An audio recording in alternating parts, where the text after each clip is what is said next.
What's going on, guys? I'm just cooking dinner. I'm getting some stuff set up here. Just got out of the gym and I am feeling a little judgmental today. You know me, I'm all about mental health and positivity and all that stuff. I'm sorry, but we got to talk. Now, I may not be the forefront of nutritional advice and knowing exactly what should go in your body, but I am a nutrition major and I know a thing or two about food. So today, because I'm cooking dinner and I'm having myself a nice, pretty little ribeye, I think that we should talk today a little bit about your choices in meat. If you're vegan, judge some people with me. It'll be fun.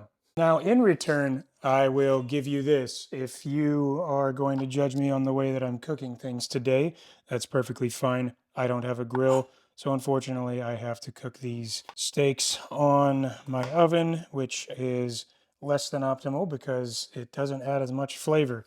However, the way that I cook it is Gordon Ramsay style, so it's going to be delicious either way. What are the best cuts of meat out there? Well, I wouldn't say there's a best, but I will say that there is a best tasting, in my opinion. If you like lean meats, then you might be aiming towards sirloins and eye of round and things like that. Me, I'm more of a ribeye guy myself, so let me give you my 2 cents on it. If you eat eyes of round or sirloins, you definitely are chewing up various types of exotic lizards. It's not my favorite for texture. It also doesn't have the most flavor due to the fact that it doesn't really have that much fat on it.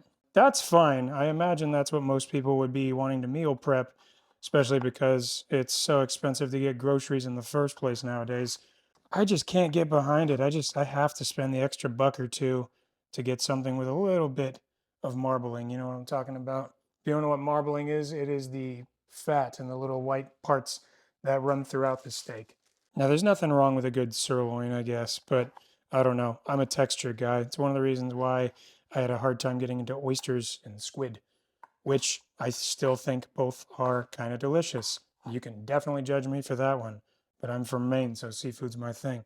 I believe I said eye of round and sirloin, but let me say flank steak. If you're eating flank, it's probably for stripping it up and throwing it in a stir fry, or you're throwing it in something else maybe. If you're just eating a flank steak, straight up grilling it, or you're pan searing flank and just eating it like that, what are you doing? Shit, drop some potato. Oh, I'm so fat. Now, again, there's nothing excessively wrong if you're eating that. Of course, I'm just messing with y'all. I just have a preference, and I think that you would hopefully come to an accord with me and see that you are silly gooses, silly geese. Again, it's fine. I'm just in a weird mood today.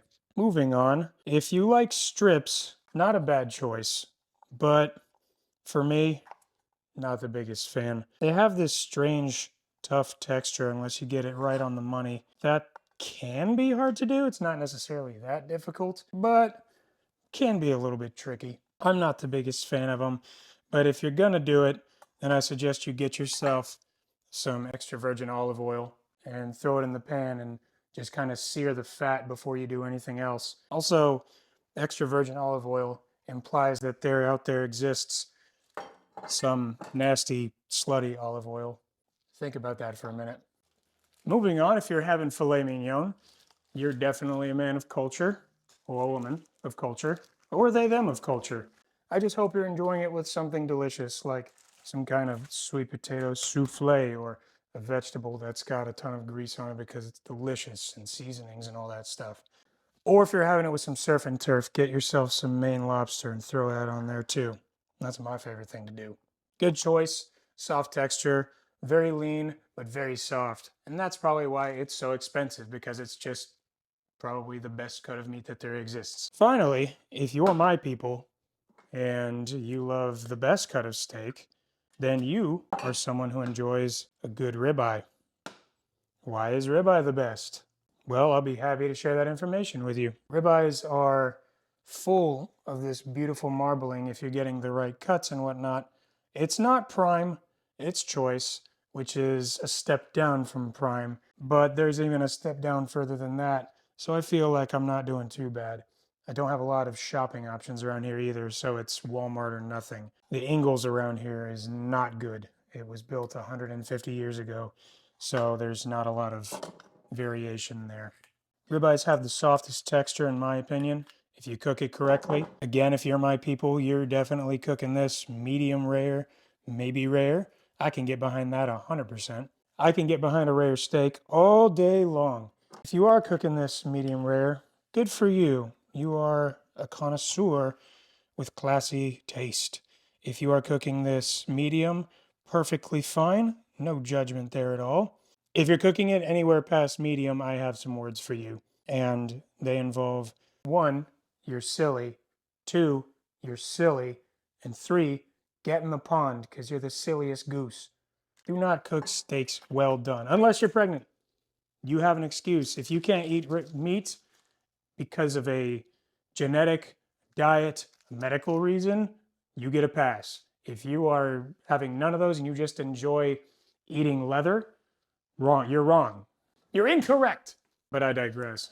Lastly, I'd say porterhouses, T-bones. Let me hit on this real quick.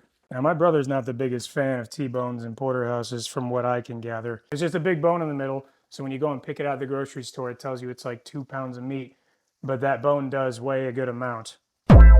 But I'll give it to you, it definitely has some beautiful texture to it. One side of it is a little tougher, it's kind of nice. One side's a little softer, beautiful. You can cook them in so many different ways. I mean, I've taken porterhouses, T-bones, seared them, thrown them in the oven for a little bit. They get this nice, beautiful, soft texture.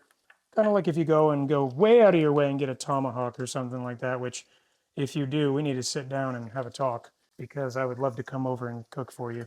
I'm a fan personally. Let me rescind my statement from earlier. All of these choices, by the way, are great choices. If you're vegan, that's perfectly fine. I'm not throwing judgment at my vegan friends. If you are vegetarian, again, perfectly fine. I really don't like the idea of slaughterhouses. It's just that we have too many people because Thanos was right. Overpopulation and all that. Now, all steaks are generally going to have an excellent amount of protein, good amount of iron. They generally have a healthy amount of fat, which you need. They usually have a good amount of potassium. They also have vitamin B6 and magnesium. Excellent things for your body. You need them if you're not taking multivitamins, which, hell, even I do. So go for it. I'm just cooking a beautiful steak today, and the last video that I recorded got deleted because I didn't record it with my proper microphones. So I screwed up. That's my B. And I thought I'd just do a quick little tier list. So let's run it back. From worst to best, my opinion, sirloins, eyes of round, flank, just because of texture, really. Jesus. It's on medium low. I don't know why it's freaking out like this. Anyways, then I'd say strips are somewhere in the middle, along with the porterhouses and T-bones, because reasons. And then probably the best, ribeye up top, for sure. Filet mignon, I'd say put down right below that only because of the price. Who's a broke boy? This guy. Groceries are expensive. Tune in next time to find out what I'm ranking. Maybe it'll be chicken and turkey. Stay slim and thick.